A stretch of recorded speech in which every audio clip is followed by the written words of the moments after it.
So we're going to look at the final harvest that God is going to be bringing in. And remember that God uses harvest typology when he's speaking about or illustrating how he's going to be bringing in the harvest of souls. So it isn't about barley and wheat and other fruits that God is concerned. He's actually concerned about people. And in the feasts of the Lord, specifically those ingathering feasts where the people of Israel were to appear before the Lord 3 times a year, there is the illustration of how God is going to gather in people.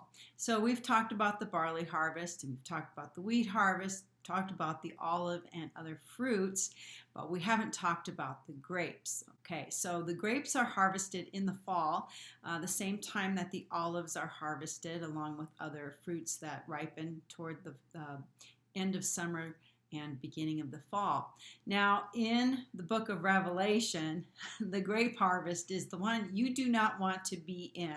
Okay, this is the harvest of unrighteous people. So you'll remember that there are 3 main harvest festivals. The first one is at the time of Passover and unleavened bread. It's the Feast of First Fruits, and that's when the first fruits of the barley are brought in, and Christ was the first fruits of the barley offering. There's a main harvest that happens after the first fruits, and then there are the gleanings, and the gleanings are not harvested by the owner of the field, but they're harvested by someone else. And we've gone through all the different groups of people that make up the main harvest of the barley, and the gleanings of the barley, and the 120 were the first fruits of the wheat harvest that happened on Pentecost, and will all be brought in at the main harvest, which is when we're going to be taken in either a rapture or resurrection event. And the gleanings of the wheat harvest are those people who are going to be martyred for their faith after they come to Christ once we're gone. The first fruits of the olive harvest is going to be the 144,000. They're the first fruits to God and to the Lamb. And the main harvest of the olive harvest, which is Israel, is going to be brought in Revelation chapter 15. That's when the olive and other fruits are going to be arriving in heaven and showing up around the sea of glass. There is one more harvest, that is the grape harvest. So we read about the grape harvest in several places in Revelation. And remember, Revelation is a series of visions, and the visions overlay one another, and we get pieces of information from each of the visions that then we can combine together to make a fuller picture that actually sounds like a story.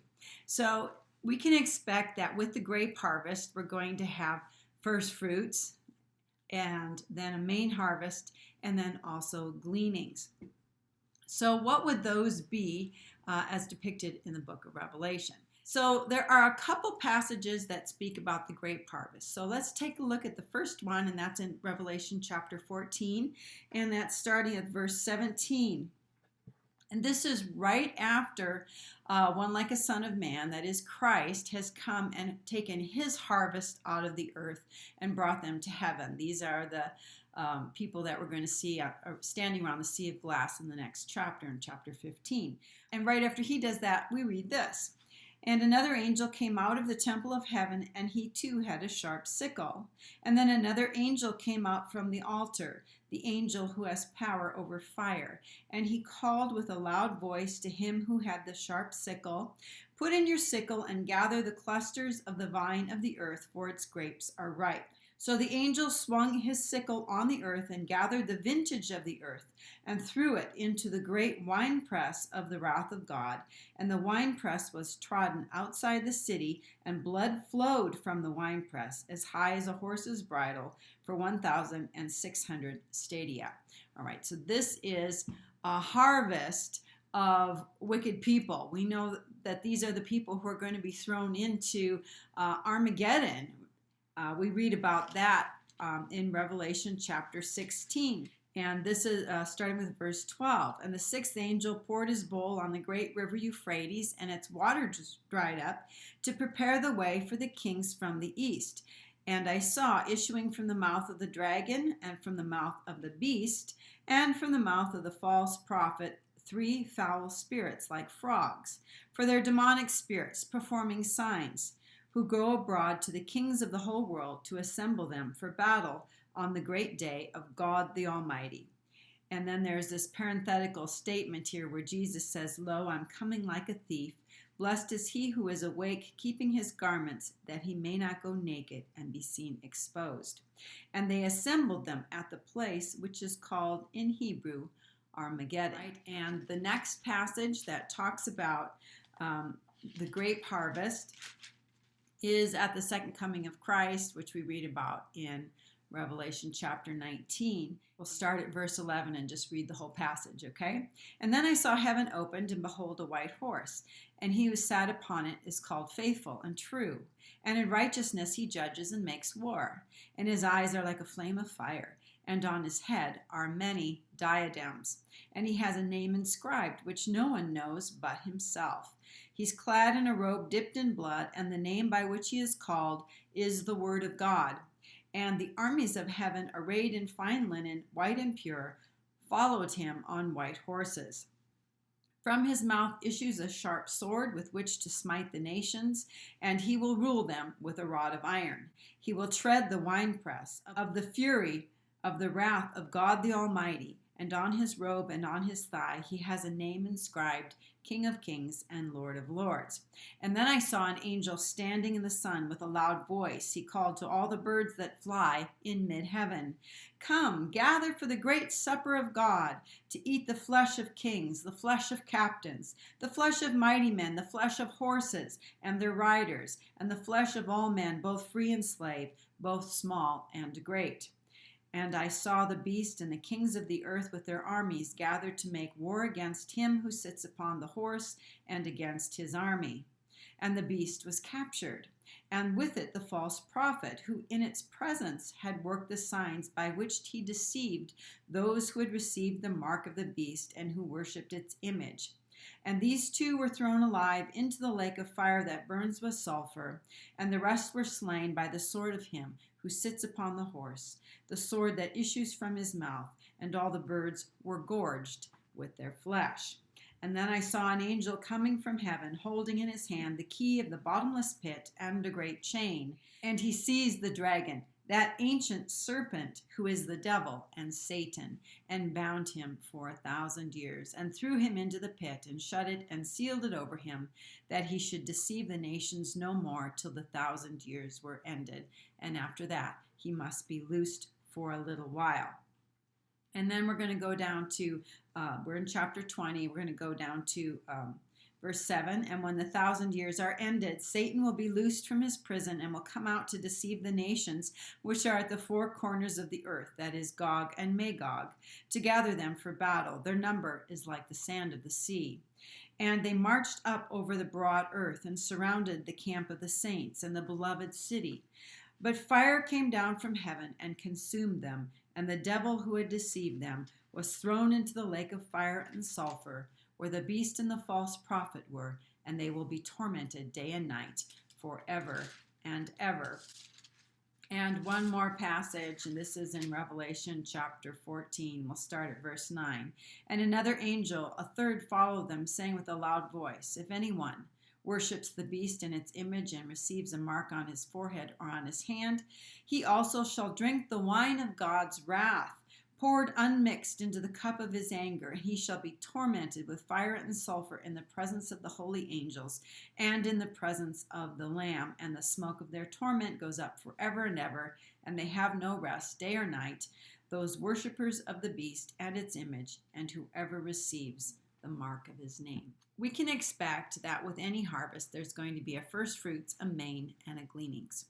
And the first fruits harvest of the grape harvest are actually the beast and the false prophet. When Christ returns, he takes the beast and the false prophet who've been captured, and he throws them alive into the lake of fire. Now, this is interesting because both the beast and the false prophet are men. They are not spirits or fallen angels or anything. Even though the beast has been indwelt by Apollyon, he is a man. All right, now this is kind of a reverse rapture or a mirror rapture event where we're expecting to be changed in the moment, in the twinkling of an eye, and not have to die. We're going to bypass death altogether and go into God's kingdom. These two individuals are going to bypass death as well and going to be thrown in their own personal anti-rapture into the lake of fire. They're the first fruits. They belong to God.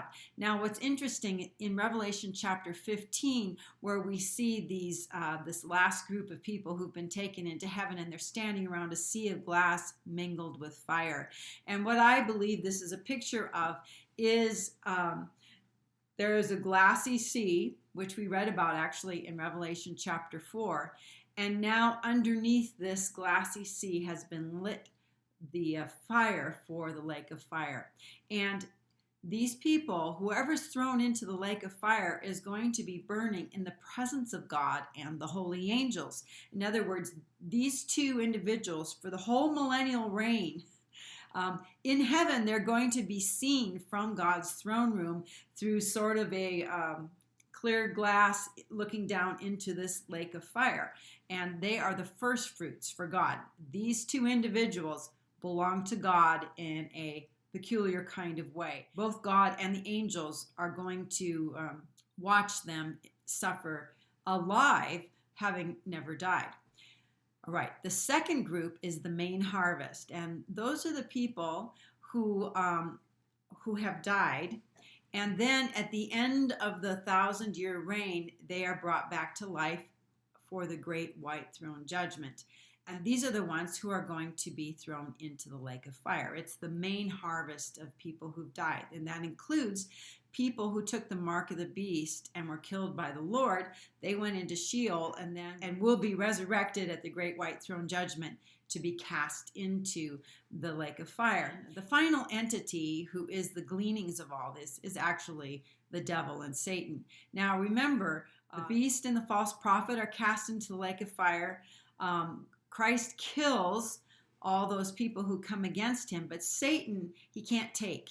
He's actually puts him in a pit, and then he is released at the end of the 1,000 years. He gathers another group of people to revolt against God, but God puts that down, and then Satan finally, as the gleanings, is cast into the lake of fire. So those are the three parts to the grape harvest at the end of God's harvest. And not pretty. You don't want to be a part of that. But you can see how the typology of first fruits, main, and gleanings applies even to the grape harvest of the wicked at the end. So leave a comment and tell me what you think, and we'll see you on another video. Be sure and give me a thumbs up and share this video with someone you think might be interested. We'll see you on another video. Till then, have a very, very blessed day.